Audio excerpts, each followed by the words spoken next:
என்னிடத்தில் சாஸ்திர விசாரம் பண்ணுறதுக்காக வந்த ஒருத்தர் நான் என்ன கலர் சட்டை போட்டால் ஜெயிப்பேன்னு கேட்டேன்.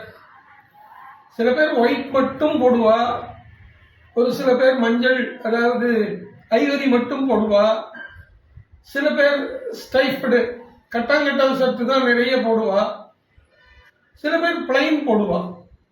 ஆனால் பொதுவாக ஜெயிக்க வைக்கிறதுக்கு நியூமராலஜி அப்படின்னு நான் சொல்கிறோம் இல்லையா, கலர்களுக்கு ஒரு பவர் இருக்கு.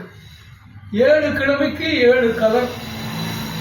ஞாயிற்றுக்கிழமை அன்னைக்கு இளம் மஞ்சள் கலர் போடணும், திங்கட்கிழமை அன்னைக்கு வெள்ளை கலர் சட்டை போடணும், செவ்வாய்க்கிழமை அன்னைக்கு கொஞ்சம் ரெட்டிஷா இருக்கிறது போடணும், புதன்கிழமை அன்னைக்கு பச்சை கலர் லைட் பச்சை திக்கு பச்சை ஒரு கிரீன் இருக்கணும், வியாழக்கிழமை அன்னைக்கு மஞ்சளும் போடலாம், வெளிர் மஞ்சள் போடலாம், ஐவரி மஞ்சள் போடலாம், திக்கு மஞ்சளும் போடலாம்.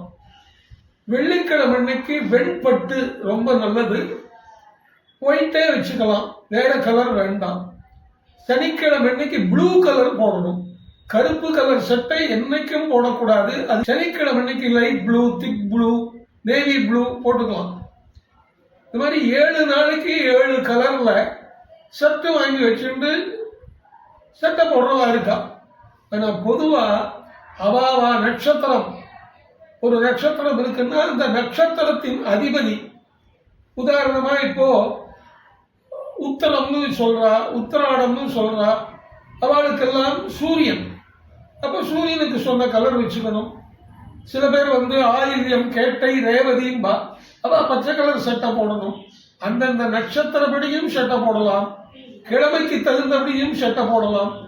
ஆனா அந்த கலர் நமக்கு ஒத்து வருதான்னு பார்த்துட்டு அதுக்கப்புறம் தான் அதை தொடர்ந்து பயன்படுத்தக்கூடிய ஒரு வாய்ப்பை எடுத்துக்கொள்ளணும்.